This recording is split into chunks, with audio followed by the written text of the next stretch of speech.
Hello बच्चों, नमस्कार। सबको नमस्कार, सबको राम राम। ठीक है, ओके।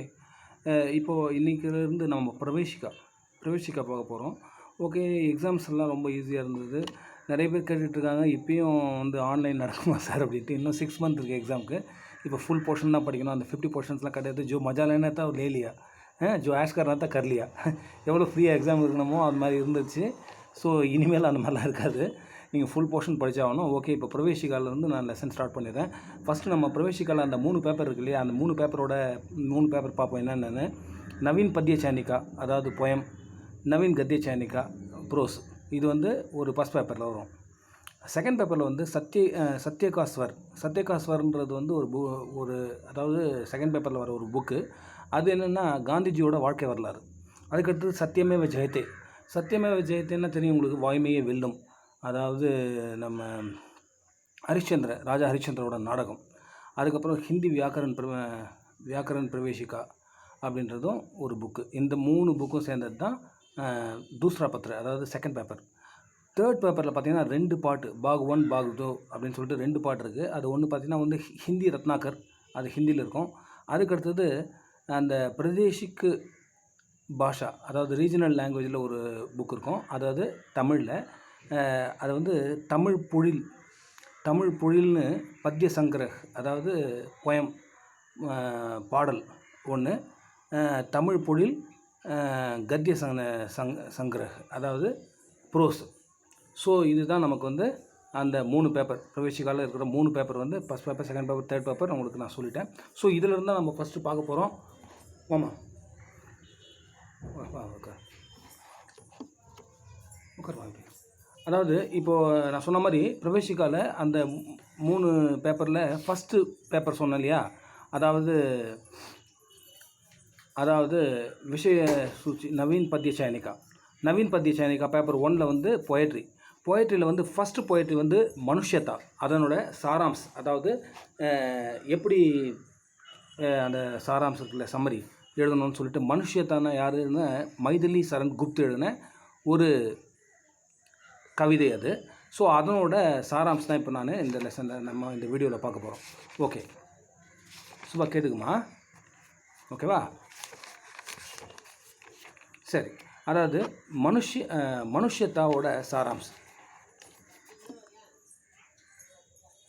அதாவது ஃபஸ்ட் வந்து என்னென்னா, இந்த மனுஷத்தானா என்னது, அதாவது மனிதத்தன்மை, ஹியூமனிட்டி, மனிதத்தன்மை. அதாவது ஜோ தூசரோं के लिए जीते हैं, யார் அடுத்தவனுக்காக வாழ்கிறானோ உன்கா குன்கான் ஹர் கஹி ஹோத்தா ஹை, அவனோட புகழ் வந்து அவனை வந்து எல்லோரும் ப்ரைஸ் பண்ணி எல்லா இடத்தையும் பேசிகிட்டு இருப்பாங்க. ஸோ ஜோ தூசரோं के लिए, அதாவது அடுத்தவனுக்காக வந்து ஒர்க் பண்ணுறவங்களுக்கு எப்பயுமே ப்ரைஸ் பண்ணிகிட்ருப்பாங்க எல்லோரும். ஸோ அதுதான் இந்த கவிதையில் மைதிலி சரண் குப்த் சொல்லியிருக்காரு. ஓகேவா? அதாவது ஃபஸ்ட்டு இன்ட்ரோடக்ஷன் எழுதுங்க. அதாவது प्रस्तुत कविता में कवि श्री मैथिली शरण गुप्त ने समझाया है कि मनुष्य में उदारता, त्याग, परमार्थ, सहानुभूति, बलिदान आदि आदर्श गुणों का समावेश होना चाहिए. அப்படின்னா என்ன அர்த்தம்? அதாவது பிரஸ்துத் கவிதாமே, இந்த கவிதையில் கவிஞர் என்ன சொல்லியிருக்காருன்னா, அதாவது ஒரு மனுஷன்னா அவனுக்கு என்னென்ன மாதிரியான குணங்கள் இருக்கணும். அதாவது உதாரத்தான என்னது, கைண்ட்னஸ். அதே சமயத்தில் தியாகுனா வந்து தியாகம் பண்ணுறதுமா, அதாவது சாக்ரிஃபைஸ். ஓகேவா? அதுக்கடுத்தது பரமார்த் அப்படின்னா அதாவது சேரிட்டி, அதாவது தொண்டு செய்கிற அந்த உள்ளம், தொண்டு உள்ளம். சகானுபூத்தினாலும் அது இன்னும் இது இரக்கம்தான், பிட்டி. புரியுதாம்மா? அதுக்கடுத்து சிம்பத்தி. அதுக்கடுத்தது பலிதான்னா நம்ம அதுவும் சாக்ரிஃபைஸ் தான். புரியுதாம்மா? பலிதான் அப்படின்னா இப்போ தேஷ் के लिए अपने आप को कुर्बान करना, बलिदान दे देना. ஓகேவா? அப்போது இந்த மாதிரி இதெல்லாம் வந்து ஆதர்ஷ் குண் அப்படின்னு சொல்கிறோம், ஐடியல் கேரக்டர்ஸ். இதனோட சமாவேஷ் ஹோனா சாஹியே, இதெல்லாம் வந்து மனுஷனுக்கு இன்க்ளூஷன். அதாவது இந்த குணங்கள்லாம் மனுஷனுக்கும் இருக்கணும். புரியுதாம்மா? இந்த குணம்லாம் நல்ல குணம், இதெல்லாம் இருக்கணும். इन आदर्श गुणों के साथ जीने में ही मनुष्यता है. இந்த மாதிரியான நல்ல குணங்களோடு வாழ்கிறது தான் மனிதத்தன்மை. புரியுதாம்மா? அந்நியத்தா ஓ நஹி, அப்படி இல்லாமல் வாழ்றது அது மனிதத்தன்மையே கிடையாது. புரியுதாம்மா? ஓகே, இப்போ வந்து செகண்ட் ஒரு சப்டைட்டில் கொடுத்துரு இந்த சாரம்ஸில். அதாவது தியாக் அல்லது பலிதான் சொன்னல, தியாகம்னாலும் சாக்ரிஃபைஸ் தான், பலிதான்னாலும் சாக்ரிஃபைஸ் தான் சொன்னேன்ல. தியாக் அல்லது பலிதான், அதாவது கவி கவி என்ன சொல்கிறாருன்னா, யஹ் வந்து மத்தரிய லோக் ஹே, அதாவது மனுஷ லோக். இது வந்து அதாவது லோகம் வந்து 3 லோகமாக இருக்கும் இல்லைம்மா. ஒன்று வந்து ஸ்வர்க லோகம், இன்னொன்று இந்த பூலோகம், இன்னொன்று வந்து கீழே வந்து பாதாள லோகம் சொல்கிறோம் இல்லையா. அதை 3 லோகம் சொல்கிறோம் இல்லையாம்மா. அந்த மாதிரி யஹ் வந்து மத்தரிய லோக் அப்படின்னா என்னது, அதாவது மனுஷ லோக். அதாவது என்ன சொல்கிறது, இது வந்து மனித உலகம் இல்லையா. சப்கோ மர்னா ஹி படேகா, மனிதனாக பிறந்தா அவன் என்ன பண்ண முடியும், அவன் ஒரு நாள் மரணிக்கணும் இல்லைம்மா. மனுஷனாக பிறந்தா அவன் ஒரு நாள் செத்து தான் ஆகணும் இல்லையா. அப்போ சப்கோ எக் தின் மர்னா ஹி படேகானா எல்லாருக்கும் ஒரு நாள் வந்து சாகத்தான் வேணும். ஃபிர் கியூ ஹம் மிருத்யு சே டரே, அப்படி இருக்கும்பொழுது நம்ம ஏன் அதாவது மிருத்யுன்னு என்னது, மரணத்தை பார்த்து நம்ம ஏன் பயப்படணும். புரியுதாம்மா? நம்ம மரணத்தை பார்த்து பயப்பட வேண்டிய அவசியம் கிடையாது. புரியுதாம்மா? அதாவது ஜோ தூசரோக்கே லியே மர்த்தா ஹே, அதாவது நான் தன்னோட உயிரை வந்து அடுத்தவனுக்காக நம்ம வந்து தியாகம் பண்ணுறோம். இப்போ நாட்டுக்காக சோல்ஜர்ஸ் தியாகம் பண்ணுறாங்களா லைஃப்பில், அது மாதிரி தூசரோக்கே லியே ஜோ மர்த்தே ஹே வஹி அமர் ரஹத்தே. அதனால தான் அவனை வந்து ஷஹீத் அப்படின்றாங்க, அமர் ஜவான் அப்படின்றாங்க. புரியுதாம்மா? அவனுக்கு மரணமே இல்லை, அமர் அவன். புரியுதாம்மா? அமர் அப்படின்னா என்னது, மரணமே இல்லாதவன். அதாவது தனக்காக இல்லை, தன்னோட அடுத்தவனுக்காக, அடுத்த தாய்நாட்டுக்காக தன்னை அவன் வந்து இழக்கிறான் இல்லையாம்மா. इसलिए मनुष्य अपने स्वार्थ के लिए जीना छोड़कर मनुष्य के लिए जिए और मरे. அதாவது மனுஷன் வந்து தன்னோட ஸ்வார்த், செல்ஃபிஷ்னஸ், தனக்காக வாழ்கிறத விட்டுட்டு அடுத்தவங்களுக்காக, சொசைட்டிக்காக வாழணும். அவங்களுக்கு அடுத்தவங்களுக்காக நம்ம என்ன பண்ணோம், நம்ம வந்து அடுத்தவங்களுக்காக நம்மளையே தியாகம் பண்ணணும். புரியுமா? இசையுமே வந்து ஆதர்ஷ் அவர் அமர் ஜீவன் ஹே, அந்த மாதிரி ஒரு வாழ்க்கை வாழ்ந்தோம்னா அது வந்து ஆதர்ஷ் அவர் அமர் ஜீவன் அப்படின்றது. அது வந்து ஒரு ஐடியல் லைஃப். புரியுதாம்மா? அமர் லைஃப், அதாவது மரணமே இல்லாத வாழ்க்கை அப்படின்னு சொல்கிறான். புரியுதாம்மா? எவர் கிரீன் லைஃப் அது. அதுக்கடுத்து உதாரத்தா. இப்போ இதெல்லாம் வந்து அதாவது நோபல் கேரக்டர்ஸ் மாதிரிலாம், ரொம்ப நல்ல கேரக்டர்லாம் மனுஷத்தால் ஒரு மனுஷனுக்கு தேவையான நோபல் கேரக்டர்ஸ் பற்றி சொல்லிட்டு இருக்காரு. புரியுதாம்மா? இப்போ நம்ம பார்த்தது வந்து தியாக பலிதான். இப்போ பார்க்க போகிறதுனால உதாரத்தா. உதாரத்தானா உங்களுக்கு நான் சொன்னேன் ஏற்கனவே, அதாவது கைண்ட்னஸ். புரியுதாம்மா? உதாரத்தானது கைண்டு, அதுவும் ஒரு இறக்க குணம், அது கைண்ட்னஸ் இல்லையா, கைண்ட் அப்படின்னு சொல்கிறோம்ல. அதாவது கவி कहते हैं उदारता का मान வந்து यह பூமி லோக் करती है. உதாரத்தா வந்து இப்போ கைண்ட்னஸ் இருக்குன்னு வச்சுக்கோங்க, இறக்கம் அப்படின்றது வந்து பார்த்தீங்கன்னா அதை வந்து இந்த இந்த பூலோகத்தில் வந்து யார் ஒருத்தன் இறக்கமானவனாக இருக்கிறானோ அவனுக்கு வந்து மரியாதையும் அவனை ப்ரைஸ் பண்ணுறாங்க. புரியுதாம்மா? இப்போ சரஸ்வதி ஜிபி உதார் புருஷ் கா கான் கர்த்தி. சரஸ்வதி ஜின்னா யாருமா, சரஸ்வதி கடவுள் இருக்கல்ல, அவங்க கூட உதார் புருஷ், அதாவது யார் ஒருத்தன் வந்து ரொம்ப இரக்கமாக இருக்கானோ, கைண்டாடாக இருக்கானோ அவனோட குண்கானை வந்து சரஸ்வதி கூட பண்ணுறாங்க அப்படின்றாங்க. புரியுதாம்மா? அவனை வந்து சரஸ்வதி தேவி கூட ப்ரைஸ் பண்ணுறாங்க. அந்த கடவுளே அவனை வந்து என்ன பண்ணுறாரு, புகழ்றாரு அப்படின்றாங்க. ஜோ உதார் ஹே உசே சப் பூஜித்தே ஹே. இப்போ சப் பூஜ்ய, அதாவது சப் பூஜ்தே ஹே, அதாவது பூஜ்னா என்னது, அடோரபிள். புரியுதாம்மா? எல்லாரும் அவனை பூஜிக்கிறாங்கம்மா. யார் ஒருத்தர் உதார குணத்தோடு இருக்கிறாங்க, இறக்க குணத்தோடு, அவனை எல்லாருமே மதிக்கிறாங்க, எல்லாரும் கும்பிட்றாங்க, வணங்குறாங்க.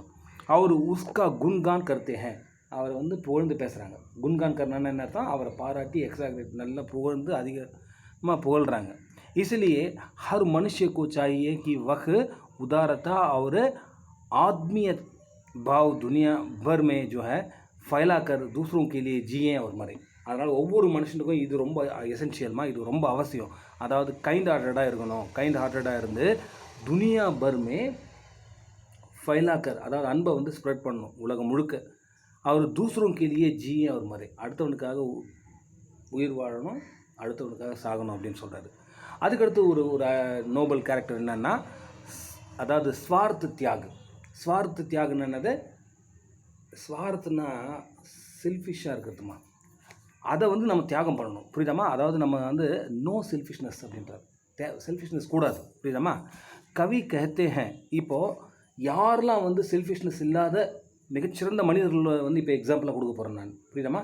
அதெல்லாம் கேள்வி யார், அந்த லிஸ்ட் நான் சொல்கிறேன். இப்போ யக் பாத் விஸ்வ விதித் ஹே. விஸ்வ விதித்னா என்னது, வேர்ல்டு நோ, இது உலகமுக்கே தெரிஞ்ச ஒரு விஷயம் இருக்குது. புரியுதாமா? எல்லா ஊருக்கே தெரிஞ்ச விஷயம் ஒன்று இருக்குது. என்னென்னா, அதாவது ஆத்மா அமர் ஹை और शरीर जो है नाशवान है. புரியுதாமா? அதாவது ஆத்மா அமர ஷரீர் நாசவான் ஹை. அதாவது நம்ம உடம்பு தான் அழியும், ஆனால் ஆத்மா வந்து அழிவில்லாதது. புரியுதாமா? அது எப்பயுமே அமர், அதுக்கு முடிவே கிடையாது. புரியுதாமா? அது வந்து அகைன் அண்ட் அகைன் அது என்னது, அது உயிர், அதுக்கு உயிர் இருந்துகிட்டே இருக்கும். புரியுதாமா? ஆத்மாவுக்கு அழிவு கிடையாது, உடலுக்கு தான் வந்து அழிவு இருக்குது. புரியுதாமா? फिर क्यों ना हम इस शरीर की आशा छोड़कर उसका त्याग दूसरों के लिए करें. இது வந்து அழியக்கூடிய உடம்புமா, அப்போது இதை வந்து நம்ம தியாகம் பண்ணிவிட்டு ஏன் நம்ம வந்து அடுத்தவங்களுக்காக உயிர் வாழக்கூடாது? ஏன்னா இது வந்து நிலை, அதாவது இம்மார்டல்மா. அதாவது ஆத்மா வந்து இம்மார்டல், அழிவில்லாதது. ஆனால் மனுஷனோட உடம்பு அழியக்கூடியது. ஸோ அந்த உடம்பு வந்து நான் அடுத்தவங்களுக்காக தியாகம் பண்ணலாமே அப்படின்னு சொல்கிறாருமா. இதை யாரெல்லாம் தன்னோட உடம்பை கூட அடுத்தவனுக்காக தியாகம் பண்ணுறான்ற லிஸ்ட்டு தான் இப்போ சொல்ல போகிறேன். புரியுதாமா? அந்த மாதிரி யாரெல்லாம் அந்த ஹிஸ்ட்ரியில் இருந்திருக்காங்கல்ல, அதை பற்றி நான் சொல்ல போகிறேன், யார் அவங்கெல்லாம் அப்படின்னு சொல்லிட்டு.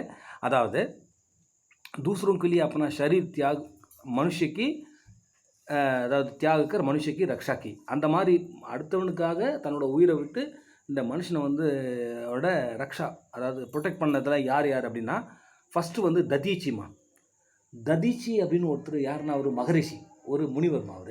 அவர் என்ன பண்ணார்னா, தன்னோட உடம்பு, அவருக்கு ஒரு வரதானம் இருக்குமா, அவரோட உடம்புல இருக்கிற அந்த ஹட்டி இருக்குல்லம்மா, போன், அந்த போன்ஸில் வந்து வஜ்ராயுதம் பண்ணி இந்திரன் என்ன பண்ணுறாருனா, அதாவது விருத்ராசுரன் அப்படின்ற ஒரு ராட்சசன்மா, அவனை அழிக்கிறார். அவனை அழிக்கிறதுக்கு இந்த முனிவரோட எலும்பு தேவைப்படுதுமா. இந்த எலும்பில் தான் வஜ்ராயுதம் பண்ணால் தான் அழிக்க முடியும். புரியுதாம்மா? அப்போ இந்திரனுக்கு வஜ்ராயுதம் பண்ண தன் உடம்பு வந்து அதை யார் கொடுத்தாரு? ததீச்சின்ற முனிவர் கொடுத்தாரு. ததீச்சினே அப்பனா, புரியுதாம்மா? அதாவது அஸ்திஜால் தான் மே தேதிய, தன்னோட உடம்பு அவர் வந்து தானமாக கொடுத்தாரு. யாருக்கு? இந்திரனுக்கு. ஏன்னா அந்த உடம்பு, அந்த எலும்பை வச்சு தான் அவர் வஜ்ராயுதம் பண்ணி, அந்த வஜ்ராயுதத்தால் அந்த யார் அது, விருத்ராசுரன், அவனை கொண்டுறார். ஓகேவா? அடுத்தது வந்து ரதிமா. ரதினே அப்பனி தாலி பூக்கே கூதேதி. ரதி அப்படின்னு ஒருத்தர் இருந்தாங்கல்ல, அவங்க என்ன பண்ணாங்கன்னா, அப்பனே தாலி, அவங்கக்கிட்ட ஒரு பெரிய அக்ஷய பாத்திரம் மாதிரி ஒரு தட்டு இருந்ததுமா. அது வந்து அல்ல வற்றாத உணவு கொடுத்துட்டே இருக்கும். அந்த தாலியை, அந்த தட்டை பூக்கேக்கோ தேதினா, யார் ஒருத்தர் பசியோடு இருந்தானோ அவனுக்கு கொடுத்தாங்க. புரியுதாம்மா? அதாவது பசிச்சவனுக்கு அந்த தட்டை ப்ரைஸ் பண்ணிட்டாங்கம்மா. அப்போது அதே மாதிரி ராஜா சிபி சக்கரவர்த்தி என்ன பண்ணார் தெரியுமா? தன்னோட உடம்பை வந்து அரிஞ்சு ஒரு பறவை கொடுத்துட்டார். புரியுதாம்மா? அதாவது ஒரு புறாவுக்காக தன்னோட உடம்பை வந்து, அதாவது ஒரு பருந்து வந்து ஒரு புறாவை சாப்பிட போயிட்டுமா. அப்போ பருந்து அவர் என்ன சொல்கிறாருன்னா, இந்த புறாவை விட்டுருன்றாரு. அப்போ அந்த பருந்து கேட்குது, எனக்கு உணவு வேணுமென்னா அந்த புறாவுக்கு ஈக்குவலாக தன்னோட தொடையை அரிஞ்சு கொடுத்துறாரு, தன்னை அரிஞ்சு கொடுத்துறாருமா. புரியுதாம்மா? சிபி சக்கரவர்த்தி அந்த மாதிரி ஒருத்தர் பண்ணியிருக்காரு. இப்போ ராஜா சிபி சக்கரவர்த்தி, அதாவது உசீனர் சிபி சக்கரவர்த்தினே अपने शरीर का मांस दान में दे दिया. புரியுதாம்மா? தன்னோட உடம்புல இருக்கிற சதையை வந்து தானமாக கொடுத்தார். அதே மாதிரி கர்ணன் என்ன பண்ணுறார்? கவச குண்டலத்தை கொடுத்துட்டார்ல, இந்திரன் வந்து பிச்சையாக கேட்குறாருல, இந்திரனோட பிள்ளை அர்ஜுனன்மா. அப்போ இந்திரன் வந்து பிச்சை கேட்குறாரு, இந்த கவச குண்டலத்தை கொடுத்துரு, கவச குண்டலத்தோடைய கர்ணன் அழிக்க முடியாது. ஸோ அப்போ கர்ணன் என்ன பண்ணுறாருன்னு, अपने शरीर से जुड़ा கவச்ச ஒரு குண்டல், கவச்ச குண்டல் வந்து அவரோட शरीर से जुड़ा हुआ. புரியுதாம்மா? அதை வந்து தனியாக எடுக்க முடியாது, உடம்போட இணைஞ்சிருக்கு. அப்போ பிச்சு தான் எடுக்கணும், ரத்தமும் சதையும் பிச்சுன்னு தான் வரும் இல்லை. புரியுதாம்மா? அப்படி பிச்சு கொடுத்துட்டார். புரியுதாம்மா? அப்போது தான்மே தேதியா. அப்போ இசி தியாகி ஸ்துதி வந்து ஆஜ் பி ஹோ ரஹி ஹை. இந்த மாதிரி தியாகத்தெல்லாம் மனுஷன் வந்து இன்றைக்கும் புகழ்ந்து பேசிகிட்டு இருக்கான் இல்லை. புரியுதாம்மா? இதெல்லாம் வந்து என்றைக்கும் நடந்ததுமா இல்லையா? சிபி சக்கரவர்த்தியை பற்றியும், ரதி பற்றியும், அந்த ததீச்சி முனிவரை பற்றியும், கர்ணனை பற்றியும் நம்ம இன்றைக்கி பேசிகிட்டு இருக்கோம் இல்லையா? இவங்களாம் என்ன பண்ணாங்க? தன்னோட உடம்பை வந்து அடுத்தவங்களுக்காக தியாகம் பண்ணாங்க. ஓகேவாம்மா? அடுத்து வந்து சகானுபூத்திமா. சகானுபூத்தி அப்படின்னாலும் பிட்டி தான், இறக்கம் தான். புரியுதாம்மா? சகானுபூத்தின்னு என்னது? அதுவும் இறக்கம். அதாவது கவி என்ன சொல்கிறாருன்னா, ஜோ தூசரோं के लिए जीते हैं, யார் ஒருத்தர் அடுத்தவனுக்காக உயிர் வாழ்கிறானோ, உண்மை சகானுபூத்தி கா பாத் வந்து, அதாவது பாவு வந்து பரா रहता है. அவங்ககிட்ட வந்து சகானுபூத்தி, அதாவது இறக்கம் குணம் வந்து எப்பயுமே வந்து மிக அதிகமாக இருக்குமா. புரியுதா? வே दूसरों के दुख को अपना समझते हैं. அவங்க வந்து அடுத்தவனோட துக்கத்தை கூட தன்னோட துக்கமாக நினைக்கிறாங்கம்மா. புரியுதாம்மா? அதாவது यही सहानुभूति வந்து सभी जीवों को अपनी ओर जो है वशीभूत करती है. அந்த இரக்கம் தான் என்ன பண்ணுதுன்னா, அதாவது எல்லா உயிரினங்களையும் தன்னை நோக்கி வசீகரிக்குதுமா. அதில் ஒரு வசீகரம், ஒரு இது இருக்கும், ஒரு மெஸ்மரிசம் இருக்குமா. இந்த குணம் வந்து அடுத்தவங்களை வந்து தன்னை நோக்கி இழுக்கும். புரியுதாம்மா? அப்போது இந்த அந்த என்னது சகாத்மா, அந்த புத்தர் இருக்கார்லம்மா, கௌதம் புத்தர் இருக்கார்ல, புத்தர் வந்து சகாத்மா அப்படின்னு சொல்கிறாங்க அவரை. அதாவது சகாத்மா மகாத்மா புரியுதாம்மா? மகாத்மா கௌதம புத்தர் அவர் என்ன பண்ணுறாருன்னா, அதாவது गौतम बुद्ध के सामने सदा के लिए जो है शत्रु जो है मस्तक झुकाते रहे. சத்ருனா யார்? எனிமி. மகாத்மா கௌதம புத்தரோட முன்ன வந்து அவரோட எனிமீஸ்லாம் எல்லாருமே பார்த்தீங்கன்னா அந்த மஸ்தக் அப்படின்னு என்ன தம்மா, தலை, ஹெட்டை வந்து தலை குனிஞ்சு தான் இருப்பாங்க. புரியுதாம்மா? ஏன்னா அவருக்கு வந்து அந்தளவுக்கு பவர் இருக்குது. புரியுதாம்மா? அவர் வந்து தன்னோட இறக்க குணத்தால் அடுத்தவங்களை வந்து மெஸ்மரைஸ், வசீகரம் பண்ணிடுறாரு. புரியுதாம்மா? புத்துனே இசி சஹானுபூத்தி அவர் தயா கே பல் பர். இந்த இரக்கமும் புரியுதாம்மா, இந்த தயானால இரக்கம் தான், சஹானுபூத்தினா இந்த இரக்கத்தோட அந்த சத்தால் சப்கு ஜீத்லியா. புரியுதாம்மா? அன்பை போதிச்சு அவர் வந்து எல்லாரையுமே ஜெயிச்சிடறாரு. புரியுதாம்மா? அப்போது இசிலியே ஜோ மனுஷக்கிலேயே ஜீத்தா ஹே, யார் ஒருத்தன் வந்து அடுத்த மனிதனுக்காக, சக மனிதனுக்காக உயிர் வாழ்கிறானோ, வஹி மனுஷ ஹே, அவன் தான் உண்மையான மனிதன். அவர் வஹி மகான், அவர் தான் யார்? அவன் தான் ஒரு ஜென்டில்மேன், கிரேட் மேன் அப்படின்னு சொல்கிறான்ல, அவன் தான் மிகப்பெரிய உயர்ந்த மனிதன் அப்படின்னு சொல்கிறான். கவிக்கே அனுசார் ஜோ தூசரோ கே லியே ஜியே வஹி ஜீவ. அதாவது இந்த கவி வந்து இந்த மனுஷியதா அப்படின்ற இதில் வந்து மைதிலி சரண் குப்தா என்ன சொல்கிறாருன்னா, ஜோ அதாவது இன்கே அனுசார் ஜோ ஹே தூசரோ கே லியே ஜியே, யார் வந்து அடுத்தவனுக்காக உயிர் வாழ்கிறானோ அதை தான் வந்து வஹி ஜீவ, அதுதான் உண்மையான வாழ்க்கை அப்படின்னு சொல்கிறாருமா. ஓகேவா? Okay, see you in the next video.